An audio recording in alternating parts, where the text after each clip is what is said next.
South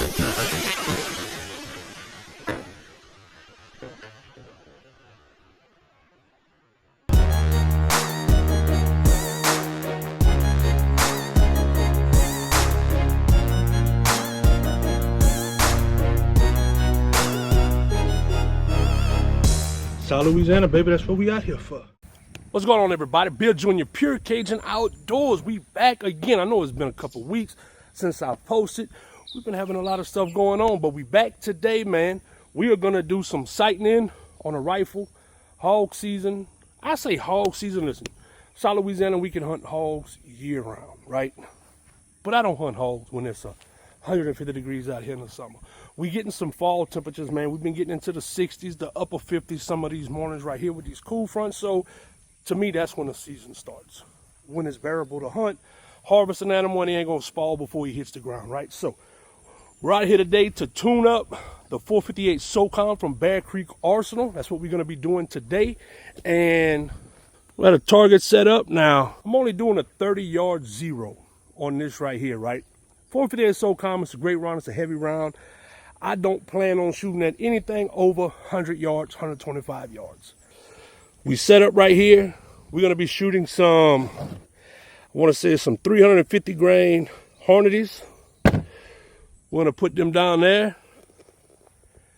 We'll see how this goes. I have a LPVO on there, a Monstrum Banshee, 1-6 by 24. It was pretty close out the box.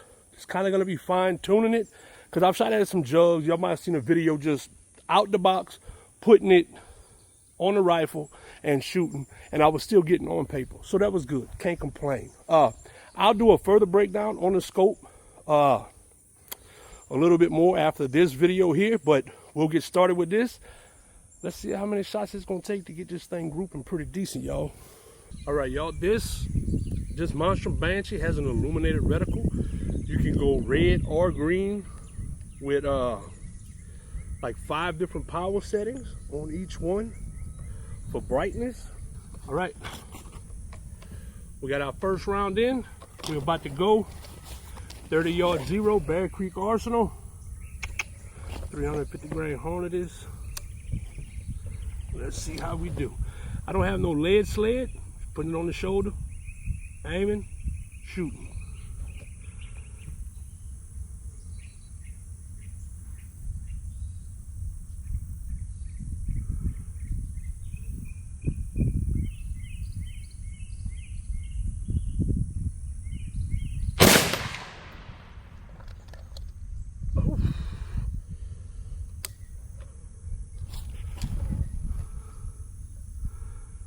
We're about, I aim for the center. We're about 3 inches to the right and about 4 inches low, which is about what I figured it was. Let's get this adjusted. This is MOA reticle in here, so half MOA. Let's see what we can get done. Now remember, we're at 30 yards, so half MOA, that means it's a half inch in 100 yards. We're only at 30. If you was to break it down, let's just say 25 yards, because that would be fairly close. You got to multiply your turns, your clicks, right? We should about have that adjusted. Let's go for we're going for the big square right in the middle. Let's try again.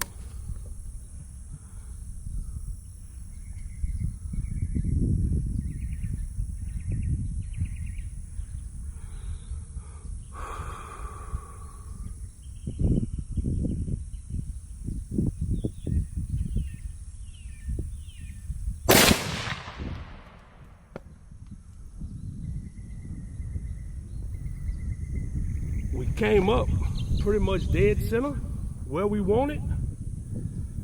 We just need to walk it over now. Yeah, we walked it over about 1 inch. We need to walk it over about another 1.5 inches. So let's go 6 clicks.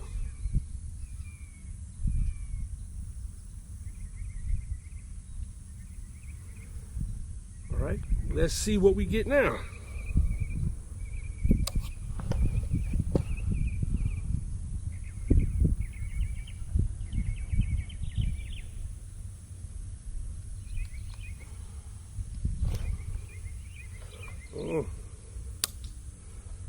got a failure to eject.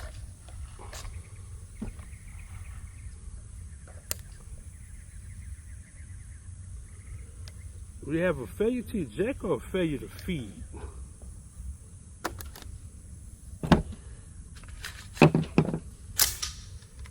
Failure to feed. All right, let's see what we got.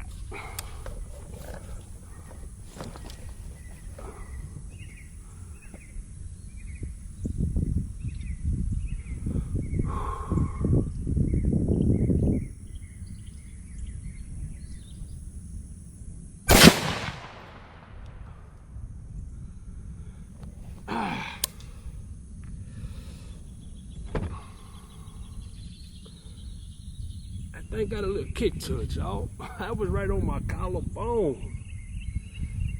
But we are on red. Part of this could be me. Once again, I'm not on the lead sled, so every shot is not gonna pull the same, right? That's kind of the deal when shooting like this. But if I can get everything in there, I can't really complain about it, right? Till I put it on a lead sled and I actually sit there and say, okay, I'm gonna zero it in, I'm gonna have a bunch of factors. So sue me. I'm shooting pigs and deer. I'm not target shooting. I'm not match shooting in competition. So this is what we gonna get. Let's put one more down there and see what it does. And I'll see if I need to make any adjustments. I feel fairly good with where it's at, especially if I can get this next shot up in there. I'll feel pretty good.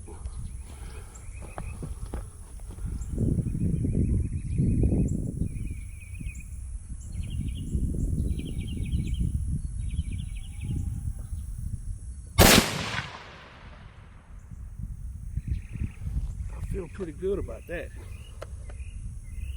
I think I got 4 or 5. Got one more. I think. Should. Let's put another one in there and see.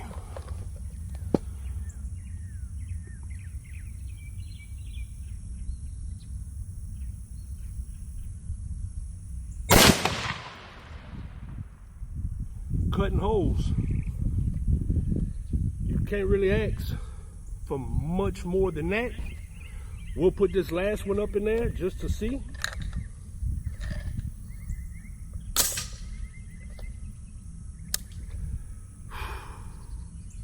But I think we're pretty much good.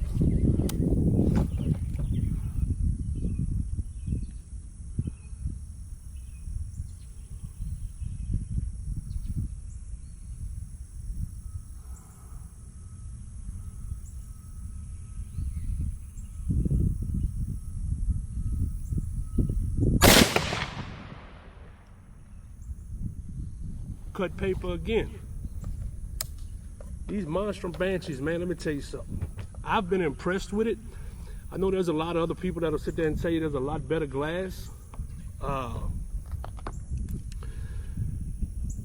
And there is, I get it. You have some really top-notch brands out there on the market that's been, you know, producing quality glass for a long time. I have some of them on some of my other rifles.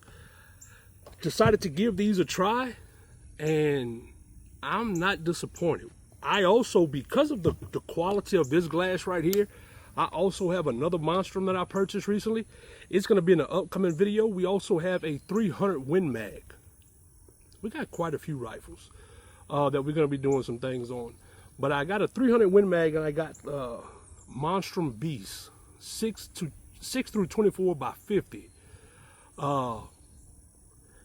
Impressed with it. Have not went zero it in yet, but just out the box, the feel of it, everything is smooth. Once again, I'll save a bunch of that for another video. If y'all want to see a breakdown of this the scope and go into a little bit more details about it, I'll have the link in the description where you can go and check them out for the price point compared to other LPVOs.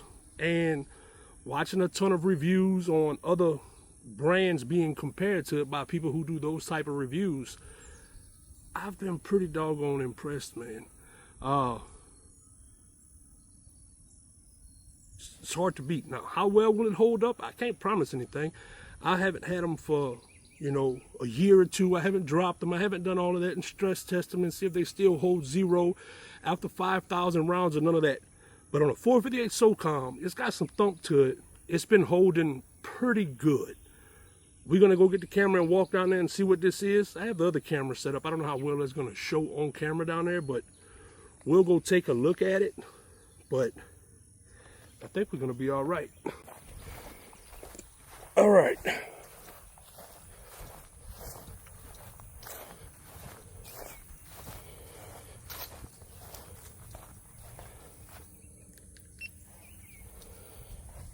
So right here was our first shot. Second shot, third shot, fourth, fifth, sixth. All right, so let's talk about the rifle a little bit. This is the Bear Creek Arsenal 458 Socom. This is the 16-inch model. This has their 15-inch M-LOK handguard. This is one of the newer styles they've started cutting with the triangles in it. It has a split talon rail, flat top. I really like it, lightens it up. Obviously, we got the Monstrum Banshee going good. I've changed the stock out, but it still came with mag pull. But I changed the grip and the stock out. Also have some other stuff coming in. That's a 16-inch parkerized barrel. Man, so far, and it's a 458 Socom, right? I think anyone who has any experience with this particular caliber knows that sometimes you can have issues with them, right? It's a big bore, right? That's a big round to push through there. Bear Creek, from what I understand, in the past had issues, like a lot of other builds who tried to get into that big bore thing, with the feed ram situation. However, Bear Creek now blends and polishes the feed rams. So they've taken upon what people used to have to go to a gunsmith or do it themselves. They've taken it upon themselves, and they do that at the factory now. That still does not get rid of all the issues that come with shooting a big bore. You got to get the mags. I did not go out and buy dedicated 458 Socom mags. I went out, purchased some steel lip Lancer mags that I modified myself, got the big bore followers, and I've done them. I do know that there is issues at times with flat nose ammo. I've shot some with no issue, and I've shot some that gives me some issues.